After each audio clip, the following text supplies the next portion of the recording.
Hello, good afternoon, good morning, good evening, wherever you are watching this video.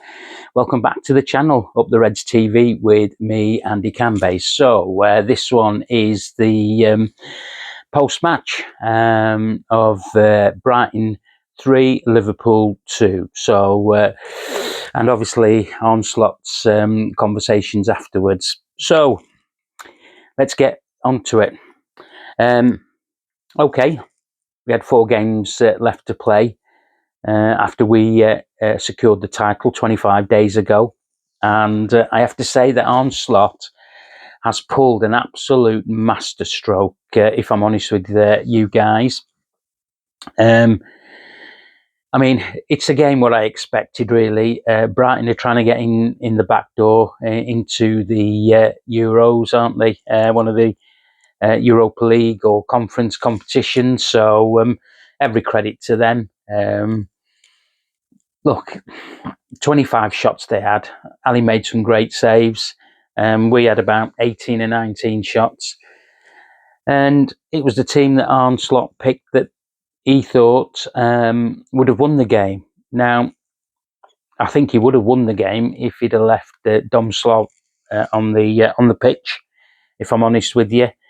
But like I say, he's really playing a masterstroke in these games, as far as I'm concerned, because the players that played in that fixture again had the what shall we say, the right to go and prove themselves, to be in a contract, to get more game time next season, and unfortunately, it's blew up in some of their faces. The substitutions, I thought it was a masterstroke from putting Endo on at right back.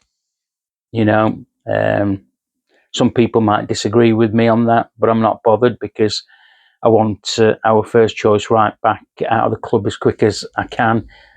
He's made his decision, and he needs to go soon, because we're working in the transfer market and we're getting replacements in. So yeah. Like I say, he's given the fringe players a chance to prove themselves in these games, and unfortunately, they've not taken their chances. As far as I'm concerned, I might be totally wrong. You might disagree with me, but it's only opinion that I have of what I've seen in the games since we won the title. I mean, don't get me wrong. We know Nunes is going. I saw Ibu play with Jarell Kwanzaa. I was disappointed in Ibu's performance, if I'm honest with you. I expect him to be a bit of a leader out there. He has captained his national team, but he didn't have a good game. He's nothing without Virgil van Dijk next to him. That's the way I see it. He should have supported Kwanzaa. He should have been talking. I didn't see him do anything. The first goal, the ball, he let it go over his head. He didn't react to it. Even the second goal was not a very good look on him either. So yeah, and obviously he's got a contract. His contract's been stalled, hasn't it, with the club? They must be fighting over money. That's what it probably boils down to. He probably wants more than what the club are offering to give him. And what he should have done was he should have had a good game last night to prove to the club that look, I am worthy of this contract extension and the wages that I want from the club. So yeah, bit of a stalemate. Harvey Elliott, look, we all like the guy. Wears his heart on his sleeve. He says he's a Liverpool fan, but he's not going to milk it in this squad under Arne Slot. you could tell that, yeah, he had a tap in for the first goal, he had a hand for the second goal, but to be fair, other than that, I didn't see anything that makes me believe that he's going to be a number 10 at Liverpool. He's just not quick enough. He too many touches on the ball. He doesn't win his duels, and that's not his fault. It's just the way that the system's set up. I thought Dom Slob in his new role was good. I was impressed with that.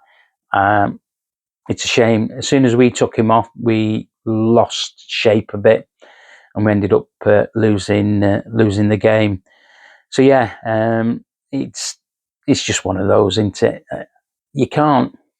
The lads are still partying, and that's it. And they've not just turned up. I'd love us to have a really, really good game on Sunday against Crystal Palace. Full strength. Let's be getting at it. There was no Jota there, was there? There was no Alexis McAllister, and with Maka, you miss him in that midfield, and even the people that came on, the likes of Jones, Diaz.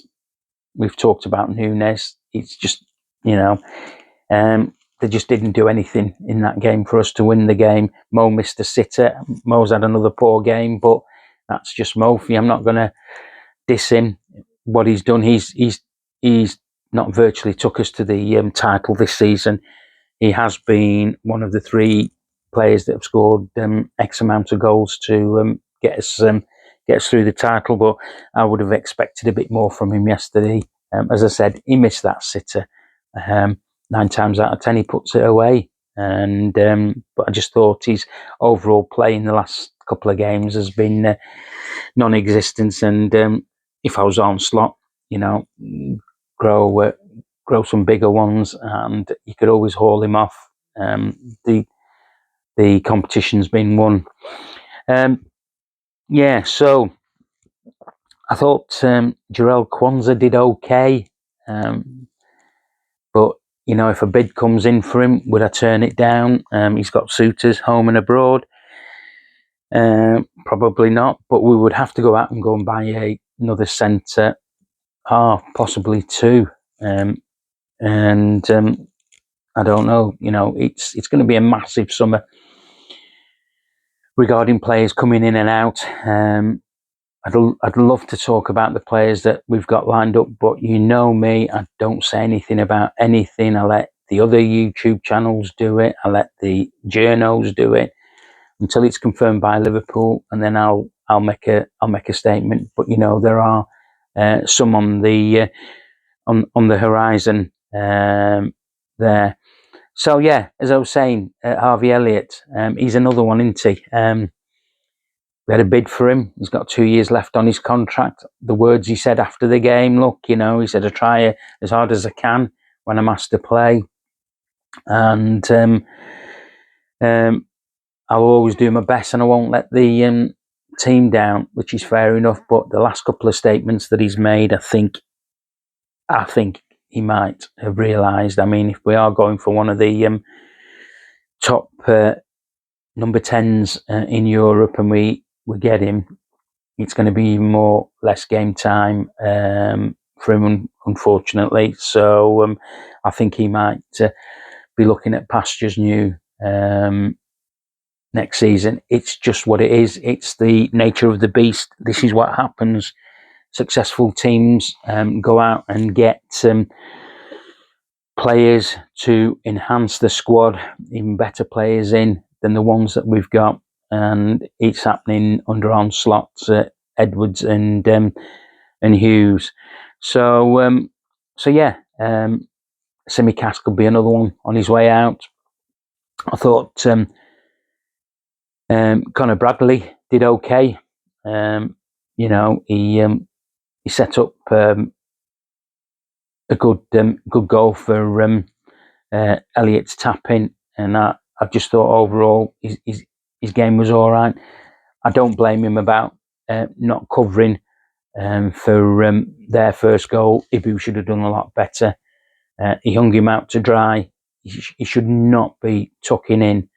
That was Ibu's man, and he didn't even realise he was there. So yeah, okay. There's nothing really else I can say. It's just party week, isn't it? You know, we're going to get handed the trophy in front of us Reds at the stadium on Sunday, and it's going to be one hell of a party atmosphere, because obviously Crystal Palace will turn up and deservedly enjoy the party, because they're the FA Cup winners, and it's been a very good season from. They started slowly. You know, we got a result at their place, but they are a very good team under their gaffer.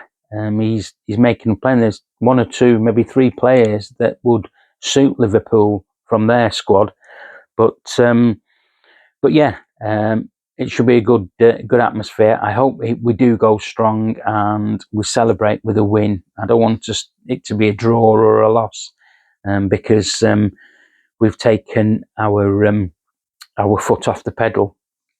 Just talking about that, as I was mentioning, the masterstroke as well from Onslaught. Look, what he's done, he's given the players that he's trusted all season a bit of a rest in the last few weeks, hasn't he? They've been away, enjoying themselves. He's been away, but I think we've got one over on the other teams, if I'm honest with you, because they're still playing for positions in Europe, Champions League, Europa League, and things like that. Whereas our players can start to get rested up because they've won the title, and there's no European or World Cup football on for our players, so they're going to get even longer rest, and they'll be ready to come back when pre-season starts, and that has to be a massive bonus, and that has to give us a bit of a leg up on the players that are still involved in the games this weekend. You know, the fighting for places, etc. We don't need to worry about that. So, as I say, good tactical move, I think, by Slot and his coaches. Let's rest the players. Let's give them a bigger rest. They've been hard at it under Jurgen Klopp, haven't they? You know, not so much last season with heavy metal football, but yeah, they certainly they've certainly enjoyed the season, and we as Reds have enjoyed the season. We're going to party on all the way through summer and until the first game in August, whatever date that's going to be. I think the fixtures normally come out, is it June time, middle of June? So look forward to those, and hopefully we will have new faces in the squad as well. Okay, that's enough from me. I've said enough about last night's game. I will do a preview on Friday for the Crystal Palace game. It's just going to be a party atmosphere. We're just going to have the best weekend of our lives in and around Anfield and Liverpool in general. There's loads going on in Liverpool this weekend, and the parade, people are talking about 1 million people turning up. Let's hope so, and let's show the rest of the Premier League what it's like when we do parades and when we go out and support the Reds. Okay, if you like this video, give us a thumbs up, share the video, and if you want to subscribe to the channel, please subscribe to the channel. It's all things Liverpool at Up the Reds TV with me, Andy Canby. You guys have a boss few days, and I'll speak to you then. Up the Reds.